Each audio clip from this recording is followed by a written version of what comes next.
사자성어, 이게 외국 이민 목회를 하다 보니까 그 한국에서는 사자성어 하면 어른들이 웬만하면 다 아시는데 예전에 한번 여쭤봤더니 잘 모르시더라고요. 오신 지가 오래돼가지고 옛날 오래된 사자성어 잘 모르겠는데요. 이렇게 얘기하시는 분들이 있어요. 혹시 아시는지 모르겠어요. 두려워하여 벌벌 떨며 몸을 움츠리고 조심하는 태도를 나타내는 사자성어가 있는데 이건 아마 들어보셨을 겁니다. 전전긍긍. 이거 들어보셨죠? 네, 이건 들어보신 것 같아요. 근데 또 이거보다 조금 어려운 게 하나 있어요. 이건 뭐냐면 누워서 이리저리 뒤척이며 잠을 이루지 못하는 상태. 누워서 이리저리 잠을 자지 못하고 그냥 몸을 뒤척거리는 그런 모습을 전전반측. 들어보셨나요? 네, 이거 아마 못 들어보신 분이 좀 더 있을 것 같은데 전전긍긍하는 건 약간 두려움이 좀 강조된 거예요. 무서운 거죠. 근데 전전반측은 조금 불안하고 걱정과 염려가 좀 강조된 그런 표현입니다. 창세기 32장에 나오는 야곱의 상태가 지금 이런 상황입니다. 근데 사실 야곱이라고 하는 사람, 이 창세기 32장에 나와 있는 이 야곱을 보면요, 그렇지 않은 것처럼 보여요. 왜냐하면 야곱은 겉으로 보면 대단히 성공한 부자입니다. 두 때를 이루었다라고 하는 표현이 어마어마한 부자가 되었다는 표현이거든요.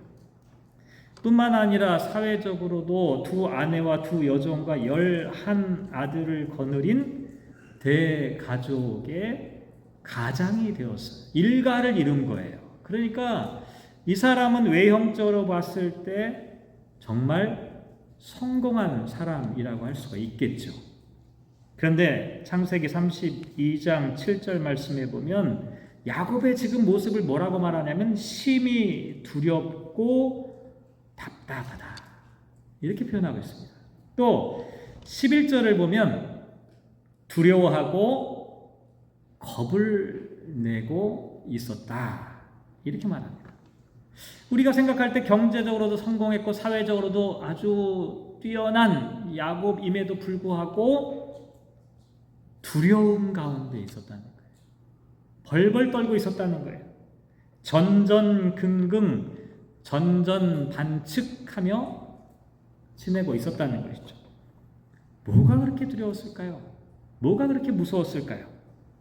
우리가 이유를 다 알죠? 지금 어떤 소식을 들었어요? 형 에서가 400명의 군대를 이끌고 자기를 향해 달려온다는 소식을 들었기 때문이죠. 근데 좀 이상하죠? 형이 온다는데 뭐가 그렇게 무서운가요? 이유가 있었죠.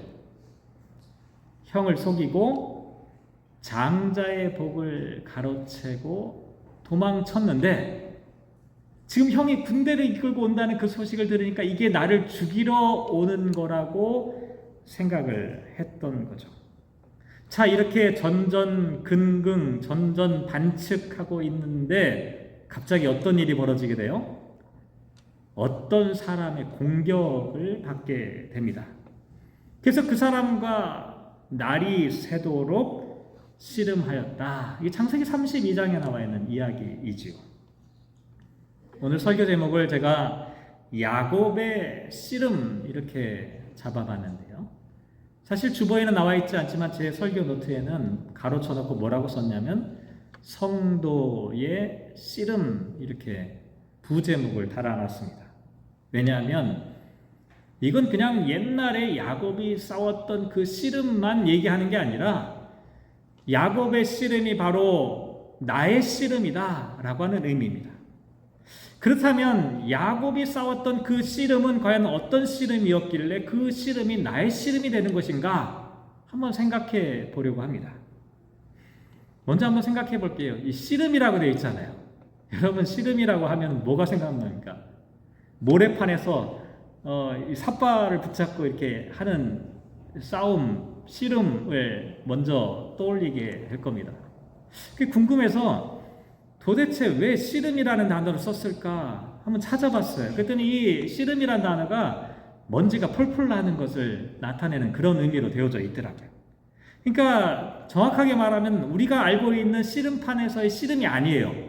이건 그냥 먼지가 막 일어나면서 몸싸움을 하고 있는 그런 장면을 이 씨름이라고 하는 단어로 표현을 했다는 거예요. 실제로 이 싸움이 얼마나 격렬했는지 25절 말씀해 보면 야곱의 허벅지 관절을 치매 야곱의 허벅지 관절이 그 사람과 씨름할 때에 어긋났다라고 말합니다. 어긋난 게 뭐예요? 부러진 겁니다. 깨진 거예요. 자, 그런데요. 야곱이라고 하는 사람을 생각해 보면 야곱은 일생 동안 싸움을 했던 싸움꾼이었습니다. 한두 번 싸웠던 사람이 아니었어요. 그러니까 싸움을 잘하는 사람이에요. 엄마 뱃속에서부터 싸웠어요. 형과 경쟁하면서 내가 먼저 나가려고 엄마 뱃속에서부터 싸웠던 사람이 바로 야곱이었습니다. 에서와 나중에 태어난 다음에 또 싸웠어요. 장자의 축복을 받으려고 형을 이기려고 형과 투쟁했던 사람이었죠. 나중에 누구랑 또 싸워요? 삼촌 라반의 집에서 또 싸웁니다. 이번에는 물질적인 복을 얻으려고 형과 또 삼촌과 닥치는 대로 싸웠던 사람. 그렇게 해서 어떻게 해요? 부자가 됐어요. 성공한 사람이 됐습니다. 근데 이번 싸움은 좀 달랐어요. 지금까지 야곱이 싸웠던 싸움과는 차원이 다른, 아니 성격이 좀 이상한 그런 싸움이었습니다. 왜냐하면 묘한 게요. 싸움에서 이긴 것 같은데 졌고요. 진 것 같은데 이겼기 때문에 그래요. 이게 싸움이 좀 이상한 거예요. 이기고 지는 게 분명히 해야 되는데 분명히 이긴 것 같은데 졌고 진 것 같은데 이긴 거예요. 성경을 찾아보면 28절에 네가 하나님과 및 사람과 겨루어 이겼다라고 말합니다. 분명히 이겼다라고 말했어요. 그런데 25절에 보면 뭐라고 나와 있냐면 조금 전에 말씀드린 대로 야곱의 허벅지 관절이 씨름할 때에 어긋났더라 이렇게 말합니다. 애들이 싸울 때요. 승부가 어디에서 갈리는 줄 아세요? 애들이 막 싸울 때 코피 나면 지는 겁니다. 그렇지 않아요? 아무리 많이 때려도 한 대 맞아가지고 코피가 줄줄줄 푹 나면 울고 가요. 코피 나면 지는 거예요.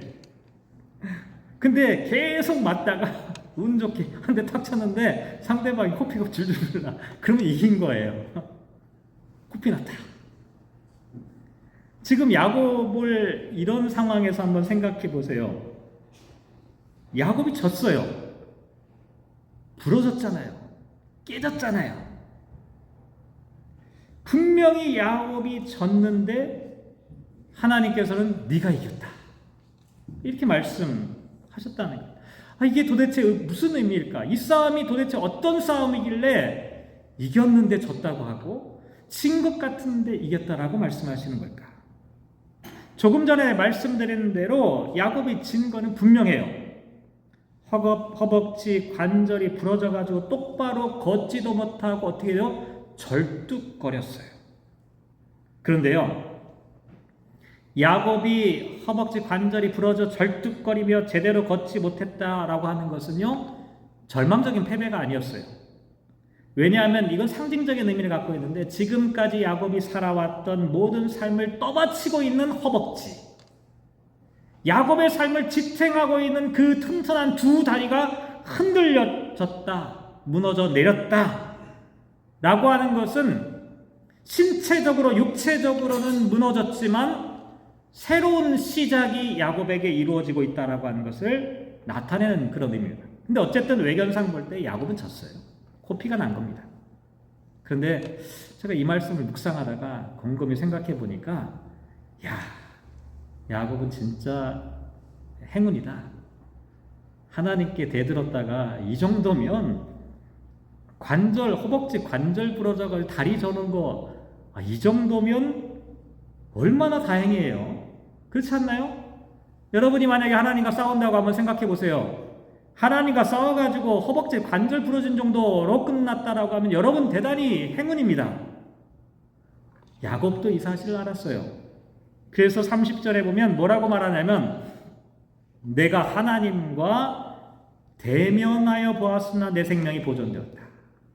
야곱이 뒤늦게 깨달은 거예요. 내가 하나님과 싸웠음에도 불구하고 자칫 잘못하다가는 죽을 뻔했는데 목숨을 건졌다. 어쨌든 야곱은 하나님과의 싸움에서 패배했지만 하나님은 야곱을 향해 네가 이겼다 이렇게 말씀하셨어요. 그 이유는 야곱이 어떻게 행동했느냐에 따라 달려있는데 야곱은 낯선 그 사람을 향해 당신이 내게 축복하지 아니하면 가게 하지 아니하겠나이다 라고 상대방을 끝까지 붙잡고 있었던 겁니다. 사실 야곱은 붙잡는 데 선수예요. 싸움도 선수고 붙잡는 데도 선수인데 장자의 축복을 붙잡고 또 물질의 축복을 붙잡고 자기가 사랑하는 사람을 붙잡고 지금까지 모든 것을 붙잡으면 된다고 생각했어요. 붙잡으면 이긴다. 붙잡으면 얻을 수 있다. 그런데 나중에 지금 이 순간에 생각한 게 뭐였냐면 내가 그동안 그토록 애타게 붙잡고 힘차게 어렵게 붙잡으려고 했던 그 모든 것들이 막상 이 순간에 에서의 군대가 쳐들어오고 있다는 이 사실 앞에서 너무나 무기력한 거예요. 내가 그동안 붙잡으려고 했던 것이 결국 나를 지켜주지 못하는 겁니다. 그래서 어떻게 했습니까? 야곱이 자식과 재물들을 다 먼저 보냈어요. 강을 건너게 했어요. 자기 혼자만 남았습니다. 그런 다음에 하나님과의 이 씨름 싸움을 할 때에 어떻게 해요? 놓치지 않았어요. 끝까지 붙잡았습니다. 하나님은 바로 이 점을 주목하신 겁니다. 네가 허벅지 관절이 부러져서 다리를 절뚝거리지만 너는 이겼다. 왜냐하면 하나님을 놓치지 않았기 때문입니다. 하나님을 붙잡았기 때문이죠. 사실 우리가 하나님과 싸워서 이길 수 있는 사람이 이 세상에 아무도 없습니다. 감히 어떻게 하나님과 싸워서 이기겠어요? 그런데 역설적으로 말씀드리자면 하나님을 이길 수는 없지만 하나님과 씨름하는 사람, 하나님과 싸움하는 사람은 결코 지지 않습니다. 왜냐하면 하나님과의 씨름에서 중요한 것은 바로 하나님을 붙잡느냐에 달려있기 때문입니다. 문제는 우리가 하나님과 싸워서 다리가 부러지는 게 문제가 아니라 싸움을 하지 않으려고 하는 것이 문제라는 겁니다. 하나님과 씨름해야 되는데 하나님과 씨름하는 것을 회피하기 때문에 문제라는 겁니다. 허벅지 관절이 부러지는 한이 있더라도 그 손을 놓치지 말아야 하는데 그 손을 너무 쉽게 놔버리는 거예요. 그러니까 오히려 허벅지 다리는 멀쩡할지 몰라도 하나님과의 싸움에서는 승리하지 못하고 패배하고 말아버리는 겁니다. 그렇다면 중요한 게 뭘까요? 우리가 하나님과 이 싸움을 포기하지 말고 끝까지 싸워야 되는데 제가 말씀을 준비하면서 그런 생각했습니다. 싸우고 싶은데 하나님이 나타나셔야 싸우지요. 그렇죠? 오늘 밤에 여러분에게 혹시라도 나타나실지 모르겠는데 하나님이 나타나신다 그러면 그래 죽기 살기로 내가 붙잡고 놓치지 않으리라 그러면 될 것 같은데 우리들의 일상의 삶 가운데서 그런 경험을 하기가 쉽지가 않습니다. 그러면 도대체 우리가 하나님을 붙잡고 놓치지 않는다, 하나님과 끝까지 싸운다라고 하는 의미는 과연 무슨 의미를 갖고 있는 것일까? 하나님과 직접 허리춤을 붙잡고 싸우지 못하더라도 우리가 하나님과 싸울 수 있는 방법은 뭐냐? 그것은 하나님께서 저와 여러분에게 주신 말씀을 붙잡고 싸우는 겁니다. 우리가 함께 읽은 성경 말씀 디모데후서 3장 16절 말씀에 보면 모든 성경은 하나님의 감동으로 되었다라고 되어져 있습니다. 너무나 유명한 표현이죠. 모든 성경이 하나님의 감동. 이 감동이란 단어가 어떤 의미를 갖고 있냐면 하나님의 숨결, 호흡이라고 하는 의미를 갖고 있습니다. 성경을 기록한 사람들은 누굽니까? 인간이에요. 인간들이 사람들이 기록했습니다. 그런데 이걸 우리가 성경이라고 말하는 이유는 이 사람들을 통해서 기록하신 성경에 하나님의 그 숨결이, 하나님의 마음이 담겨 있기 때문이라는 겁니다. 그렇기 때문에 교훈과 책망과 바르게 함과 의로 교육하기에 유익하다라고 말하는 겁니다. 그래서 사도 바울은 디모데에게 너는 배우고 확신한 일에 거하라. 하나님 말씀을 배우고 확신한 일에 거하라. 이건 단지 그냥 성경 열심히 읽으라는 정도는 아닙니다. 이건 뭐냐면 이 말씀의 의미가 무엇인지를 깨닫기 위해 계속해서 고민하고 생각하고 도전하는 겁니다. 왜냐하면 성경은 능히 너로 하여금 그리스도 예수 안에 있는 믿음으로 말미암아 구원에 이르는 지혜가 있기 때문입니다. 성경은 한마디로 말씀드리면 인간과 하나님이 싸우는 전쟁터입니다. 성경은 전쟁터예요. 하나님과 인간이 투쟁하는 그 투쟁의 현장입니다. 하나님의 그 비밀과 뜻을 알아내기 위해서 하나님과 치열하게 싸웠던 신앙의 선배들의 기록과 흔적이 성경에 고스란히 담겨있기 때문이라는 것이죠. 야곱도 마찬가지입니다.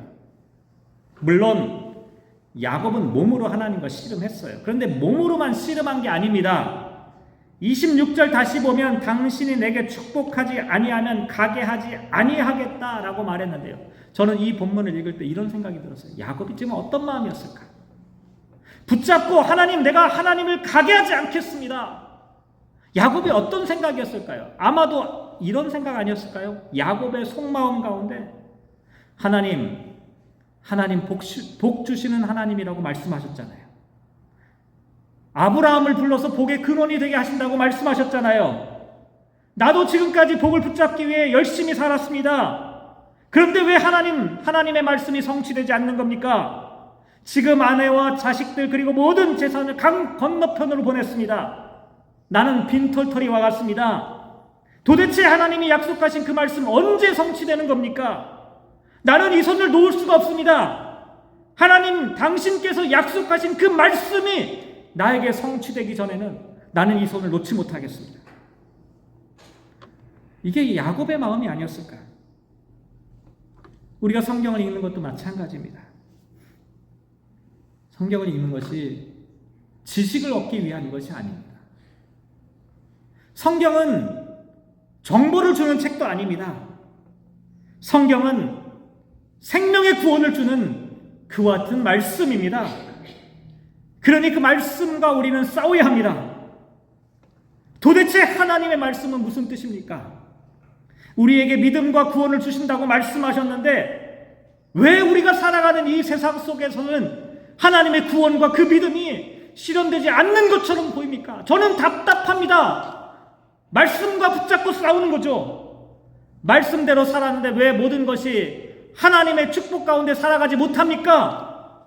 왜 우리에게 이런 결과가 나옵니까? 라고 질문하고 따지는 겁니다.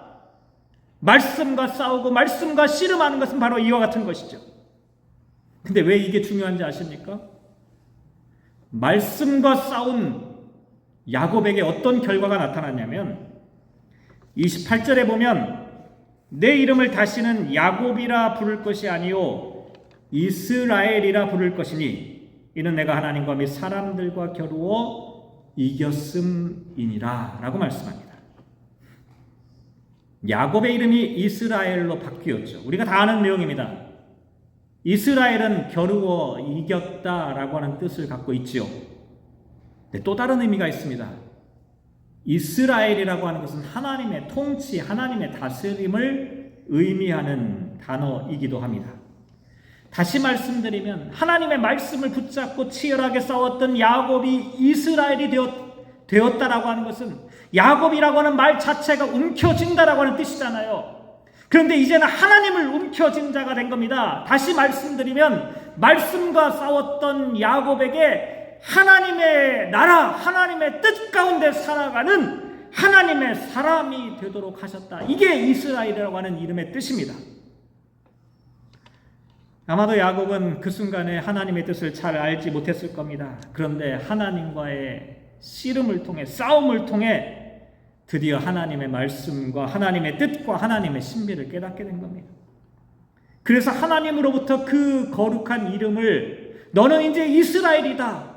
너는 이제 하나님의 백성이고 하나님의 자녀고 하나님의 다스림을 받는 사람이다라고 인정받게 되었던 것이죠. 사랑하는 성도 여러분, 성도는 누굽니까? 성도는 씨름하는 사람입니다. 싸우는 사람입니다. 세상 사람들과 싸우는 것이 아니라 하나님과 싸우는 사람, 하나님의 말씀과 씨름하고 싸우는 사람입니다.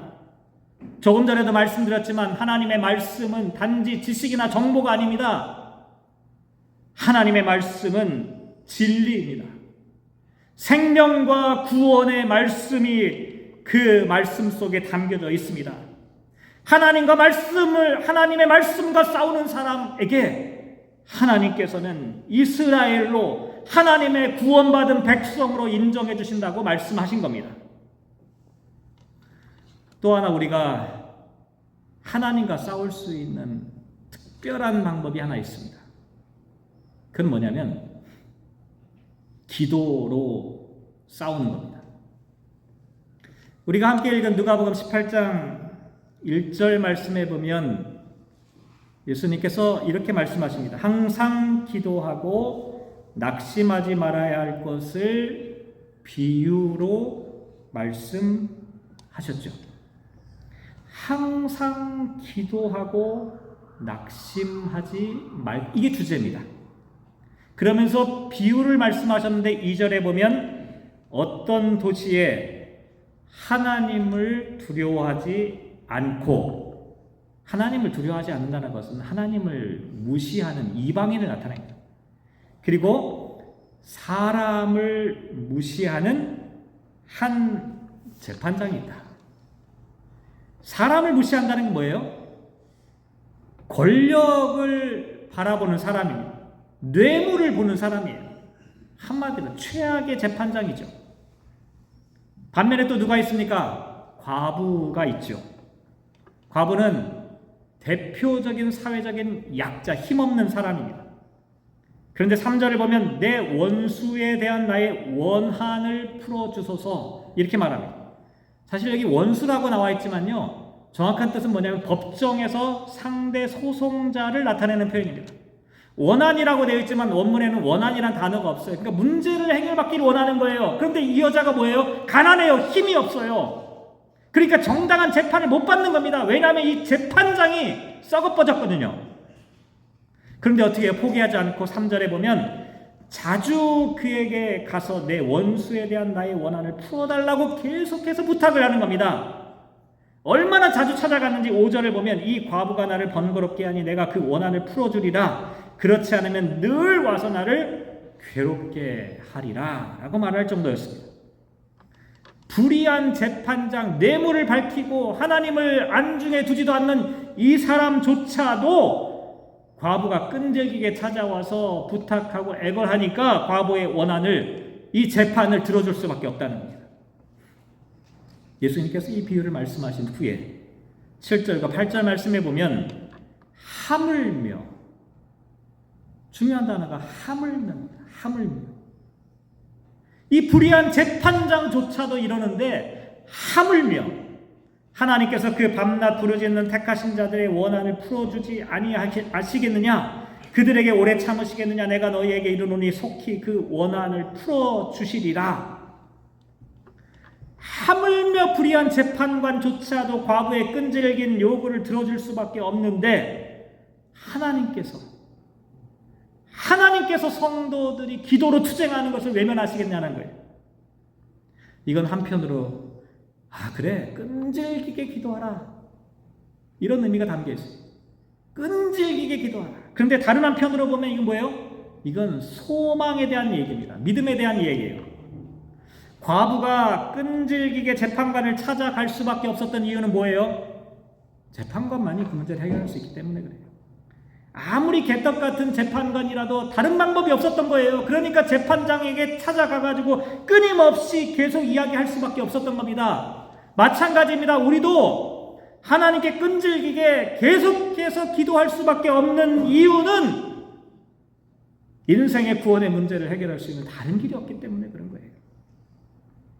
우리가 짊어지고 있는 인생의 고난의 문제를 해결할 수 있는 분이 오직 하나님뿐이기 때문에 다른 데 갈 수가 없는 거예요.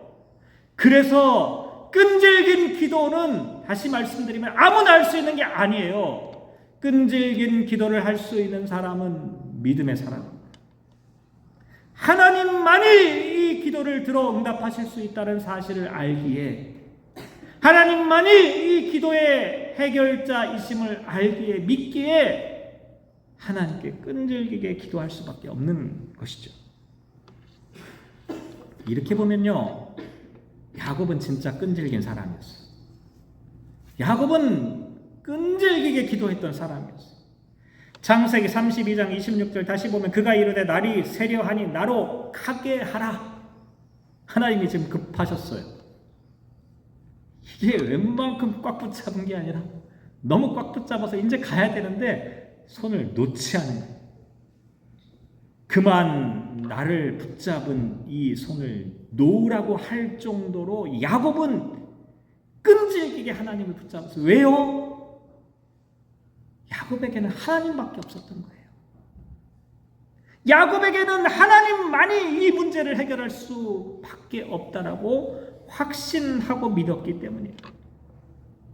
조금 전에도 말씀드렸지만 과부에게 다른 방법이 있었다면 불의한 재판장 찾아갈 필요도 없었을 겁니다. 불의한 재판관이라도 이 문제를 해결할 수 있는 유일한 사람이었기에 이 과부는 재판장에게 매달릴 수밖에 없었던 거예요. 기도가 왜 중요합니까? 기도가 왜 중요해요? 기도를 열심히 하는 것은 노력과 게으름의 문제가 아닙니다. 이건 믿음의 문제입니다. 인생의 궁극적인 삶의 문제가 하나님께 달려 있다는 것을 믿는 사람은 기도를 하지 않을 수가 없어요. 오직 예수 그리스도의 십자가가 참된 구원의 길이라고 하는 확신의 사람은 우리들의 인생의 문제를 놓고 하나님께 끈질기게 기도하지 않을 수가 없는 거예요. 결국 이렇게 끈질긴 기도의 결과로 얻은 것이 무엇입니까? 창세기 32장 30절 말씀을 보면 내가 하나님과 대면하여 보았으나 내 생명이 보존되었다라고 말합니다. 내가 하나님과 대면하여 보았다라고 하는 이 표현이 나중에 분이엘이라고 하는 단어로 설명이 됩니다. 분이엘. 분이라고 하는 것은 본다. 엘이라고 하는 것은 하나님. 하나님을 본다. 이게 분이엘입니다. 고대 사람들에게 하나님은 두려움, 공포의 대상이었어요. 근데 공포와 두려움의 대상이기 때문에 그 신을 막 달래려고 어떻게 돼요? 제사를 드려가지고 먹을 걸 주고 제물을, 이게 고대인들이 드렸던 제사의 방식이에요. 그런데 야곱은 하나님과 대면하는 정도가 뭐예요? 씨름까지 했잖아요. 안 죽었어요. 안 죽었을 뿐만 아니라 뭐라고 나와 있어요? 축복하셨어요. 하나님과 끝까지 기도로 투쟁했던 야곱이 죽은 게 아니라 너 나한테 감히 까불어 이게 아니라 하나님께서 자신을 끝까지 붙잡은 이 야곱을 축복하셨어요. 설교를 마무리하도록 하지요. 태국에서 코끼리를 잡아서 길들이는 방법이 있다고 합니다. 미리 울타리를 이렇게 크게 넓게 만들어 놓고 코끼리를 막 그 안에다 막 밀어 넣어요. 그런 다음에 코끼리 발에다 이렇게 줄을 던져가지고 발을 딱 이렇게 쇠사슬을 다리 한쪽에 이렇게 걸리도록 해서 딱 묶어놔요. 그 다음에 나머지 한쪽 쇠사슬의 끝을 어떻게 하냐면 아주 거대한 벵갈 보리수나무 밑에다가 딱 돌돌 묶어놔요. 그리고 나서 이제 울타리, 묶어놨던 울타리를 싹 풀어놓는 거예요. 그러니까 울타리가 없으니까 어떻게 하려고 그래요? 코끼리가 막 있는 힘을 다 해가지고 막 움직여서 다리에 있는 그 줄을 막 이렇게 그 움직여 탈출하려고 시도를 하는 거예요. 근데 이 거대한 나무에 이 쇠사슬이 묶여 있기 때문에 아무리 용을 써도 풀려나지가 않는 거예요. 결국은 지쳐서 포기하게 된다고 해요. 그렇게 되면 그 다음에 어떻게 하냐? 그냥 작대기 하나만 꽂아놓고 줄을 매놔도 코끼리가 꼼짝하지 못한다고 합니다. 더 이상 힘을 쓰지 못하는 거예요. 왜냐하면 이미 낙심하고 포기했기 때문입니다. 우리가 살다가 이런 경우 많죠. 어떤 장벽이나 어려움이나 시련을 만나면 그때는 막 이겨내려고 막 부딪혀서 막 싸워요. 근데 나중에 어떻게 됩니까? 도저히 안 돼. 기브업을 하게 되죠. 그런데요, 바로 그때가 하나님과 싸울 때입니다. 바로 그때가 싸울 때예요. 야곱은 알았어요. 지금이야말로 날이 새기까지 하나님과 싸워야 할 때구나. 기도의 씨름, 말씀의 투쟁을 했던 거죠. 이 과정에서 허벅지 관절이 부러졌어요. 이건 불행한 게 아닙니다. 자신이 그동안 살던 삶의 기반이 무너지고 이제는 하나님이 세워주시는 새로운 사람으로, 새로운 이스라엘로 살아가게 되는 것이죠. 그래서 이 기묘한 싸움은 코피가 난 건 야곱인데 하나님이 네가 이겼다 라고 말씀하신 겁니다. 사랑하는 성도 여러분, 하나님과 싸웁시다. 하나님과 투쟁합시다. 하나님 붙잡고 가게 하지 마십시다. 하나님의 얼굴을 봅시다. 하나님이 주시는 축복 받아냅시다. 그리하여 하나님께서 주시는 은혜의 삶을 충만하게 살아가시는 저와 여러분 되시기를 주님의 이름으로 축복합니다. 기도하겠습니다.